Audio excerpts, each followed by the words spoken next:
میں سمجھتی ہوں کہ یہ جو کشیدگی ہے ایم او یو جب انہوں نے اس کے اوپر دستخط کر لیے اور پھر ایک دم سے ایران نے جو بحری جہازوں کے اوپر حملہ کیا اور پھر امریکہ کا جو ریئیکشن تھا، تو یہ ساری چیزیں جو ہیں کچھ پیچیدہ سی ہیں۔ دیکھیں، ایسکلیشن میں یا کشیدگی میں اضافہ ہوا ہے، لیکن جیسے کہ ابھی آپ نے خود کہا کہ امریکی صدر نے پہلے کہا تھا کہ وہ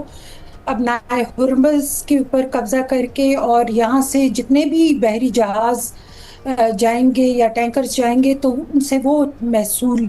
وصول کریں گے، لیکن ابھی انہوں نے اسی بیان کو واپس لے لیا۔ اس لیے میں کہہ رہی ہوں کہ چیزیں کچھ واضح نہیں ہیں، اسکلیشن ہو رہی ہے، کشیدگی بڑھ رہی ہے، لیکن اس کے ساتھ ساتھ ہمیں یہ بھی دیکھنا ہے کہ امریکی صدر کے بیانات جتنی جلدی بدلتے ہیں۔ ایران جو ہے، ایران میرے خیال میں ان کو ابنائے ہرمز ایک ایسا ہتھیار ملا ہوا ہے کہ جس کو وہ سمجھتے ہیں کہ اس سے پوری دنیا کی معاشی حالت کو وہ کنٹرول کر سکتے ہیں۔ بالکل ٹھیک۔ لیکن اس کے ساتھ ساتھ یہ بھی ہے کہ اگر امریکہ جیسے کہ انہوں نے ابھی ایک نئی جو پیش رفت ہوئی ہے کہ انہوں نے جو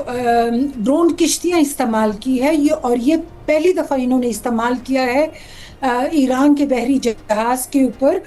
اس سے پہلے انہوں نے یہ ٹیکنالوجی استعمال نہیں کی تھی،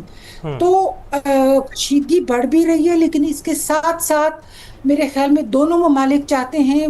بلکہ امریکہ زیادہ چاہتا ہے، میں یہاں پہ یہ کہنا چاہوں گی، کیونکہ کل ہی امریکی سینٹ نے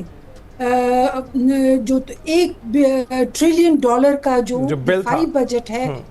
بلاک کر دیا ہے، اور یہ صرف ڈیموکریٹس نے نہیں کیا، اس سے پہلے 4 ریپبلکنز نے بھی جنگ کی مخالفت کی تھی، اور ابھی 2 جماعتی متفقہ فیصلہ جو ہے وہ یہی ہے کہ ایران کی جنگ جو ہے وہ غیر ضروری تھی اور اس جنگ کو بند ہونا چاہیے۔ بند ہے۔ ڈاکٹر مناز، یہ بھی اس وقت یہ بھی بتائیے گا، آپ نے کہا بیانات واپس لے رہے ہیں ڈونلڈ ٹرمپ، اور ہم دیکھ رہے ہیں کہ ساری دنیا میں اس کا چرچا بہت ہے، میمز بھی بہت ہیں کہ کس طرح سے وہ ایک رات میں ایک بیان دیتے ہیں، دوسری رات میں دوسرا بیان آ جاتا ہے۔ آپ کو لگتا ہے کہ اس سے جو امریکی سٹانس ہے اس کی ونریبلٹی کا پتہ چلتا ہے؟ کیونکہ اس سے پہلے ہم نے دیکھا ان کے حامیوں کی جانب سے کیپٹل ہل پر جو حملہ کیا گیا، ہم نے دیکھا کہ وہ خود کنوکٹ ہوئے ایک کیس میں اسٹورمی ڈینیلز کے، اور پھر اب جو اس جنگ سے پہلے کی صورتحال تھی اس میں ایک ہیرو کی طرح دکھائی دے رہے تھے جو جنگیں رکوا رہے تھے، لیکن جب وہ خود جنگ میں گئے تو اپنے مینڈیٹ کے خلاف چلے گئے۔ آپ کو لگتا ہے کہ اس نے ڈینٹ ڈالا ہے، جو ایک امیج ہے وہ ٹارنش ہوا ہے یو ایس کا پوری دنیا میں؟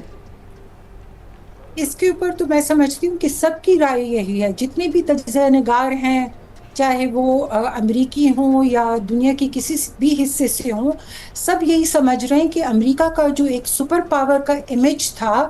وہ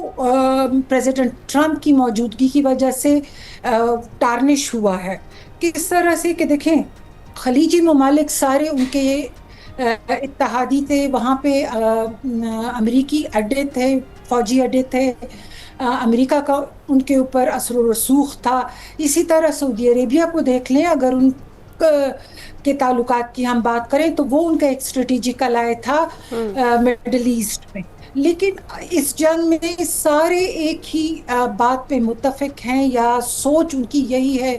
کہ امریکہ جو ہے اب ان کی حفاظت نہیں کر سکتا ہے، اور وہ ان کو ایک غیر ضروری جنگ میں، جو ان کی جنگ نہیں تھی، اس میں امریکہ نے گھسیٹ لیا ہے۔ تو اوورآل اگر ہم لوگ بات کرتے ہیں تو امریکہ کا جو امیج تھا وہ بہت حد تک جو ہے وہ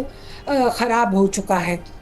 ڈومیسٹیکلی بھی اگر آپ دیکھتے ہیں، لوگ جنگ سے تنگ ہیں، حالانکہ امریکہ کی فوجیوں کی اتنی اموات نہیں ہوئی ہیں جتنی کہ ایران میں سویلین پاپولیشن کی ہوئی ہے، یا ایران کو معاشی طور پہ انہوں نے ایک طرح سے بہت نقصان پہنچایا ہے۔ لیکن اس کے باوجود امریکہ میں بھی حالات سم نہیں ہیں، وہاں پہ بھی اگر ہم لوگ دیکھیں انفلیشن زیادہ ہے، وہاں پہ باوجود اس کے کہ سینٹ کام کہہ رہے ہیں کہ ایران کی فوجی صلاحیت کو ہم نے ان 4 دنوں میں ختم کر بہت کمزور کر دیا ہے، اس کے باوجود بھی امریکہ کا جو ملٹری بجٹ ہے، دفاعی بجٹ ہے، اس کے اوپر وہاں پہ ایگزیکٹو اور لیجسلیٹر میں کشمکش جاری ہے، کشیدگی ہے، وہاں پہ لوگ جنگ نہیں چاہتے ہیں. اور پھر دیکھیں یورپین ممالک جو تھے ان کے سب سے قریبی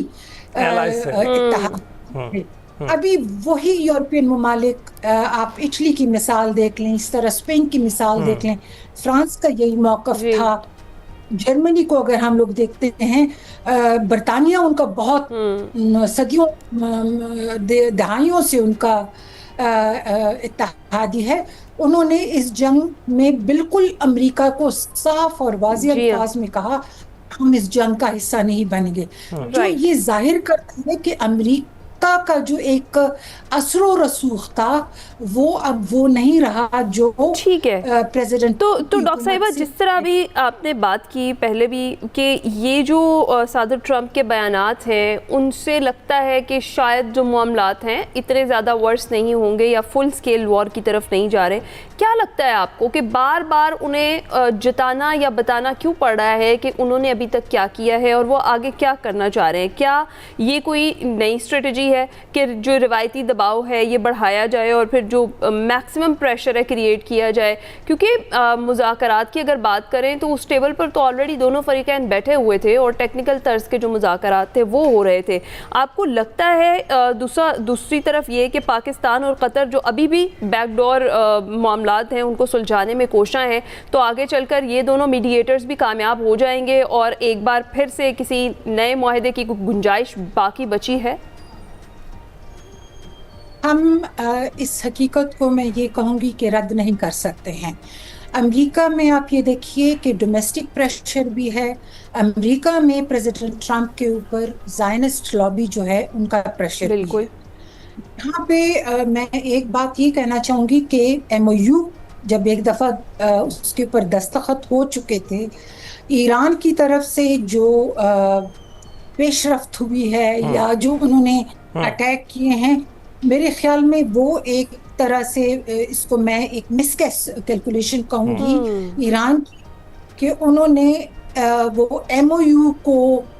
کیونکہ پریزیڈنٹ ٹرمپ تو پہلے بھی دھمکیاں دیتے رہے تھے باوجود اس کے کہ MOU سائن ہو چکا تھا. بالکل، آپ بالکل ٹھیک کہہ رہی ہیں ڈاکٹر مناز. مس کیلکولیشن ہی ہے کیونکہ 60 دن کے لیے تو انہوں نے چارج تو کوئی نہیں کرنا تھا، صرف اس ریٹ کو برقرار رکھنے کے لیے کہ جو بھی جہاز یہاں سے گزرے ہمارے نالج میں ہونا چاہیے. اور اس دوران جب آخری رسومات چل رہی تھی جس کے حوالے سے یہ بات کی جا سکتی تھی کہ آخری رسومات کے دوران ہم نے کوئی حملہ نہیں کیا، صرف وارننگ کر کے جاری کیا جا سکتا تھا. مس کیلکولیشن تو تھی ان کے پارٹ پہ، لیکن مس کیلکولیشن آپ کو امریکہ کے پارٹ پر بھی نظر آ رہی ہے؟ کیونکہ یہ تو ہمیں نظر آیا کہ اہداف تو حاصل نہیں کر سکے وہ کوئی بھی، اور اب بھی یہ کہا جا رہا ہے کہ ان کی جو جنگی صلاحیت ہے وہ بہت کم رہ گئی ہے، ایک فریکشن رہ گئی ہے. تو آپ کو لگتا ہے کہ اس وقت بھی مس کیلکولیشن دوسری جانب سے، دوسرے فریق کی جانب سے بھی جاری ہے؟ میں نہیں سمجھتی ہوں کہ امریکہ کی طرف سے مس کیلکولیشن کا کوئی اس طرح سے اثر ہے یا وہاں پہ مس کیلکولیشن ہے، کیونکہ دیکھیں امریکہ نے یہ جنگ جو تھی امریکہ کی نہیں تھی، اسرائیل کے کہنے پہ پریزیڈنٹ ٹرمپ نے یہ قدم اٹھایا. دوسری ایران کی اگر ہم بات کریں، فوجی صلاحیت یہاں پہ میرے خیال میں ہمیں اتنی اثر والی نہیں لگ رہی.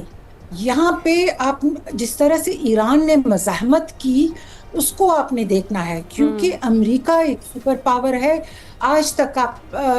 مصر کو دیکھ لیں، آپ یمن کو دیکھ لیں، شام کو دیکھ لیں، وہاں پہ جو بھی انہوں نے کارروائی کی انہوں نے اس طرح سے اس کا جواب نہیں دیا ہے جس طرح کہ ایران نے ڈٹ کر مقابلہ کیا ہے، اور یہ دنیا کے لیے ایک بہت حیرت کی بات تھی.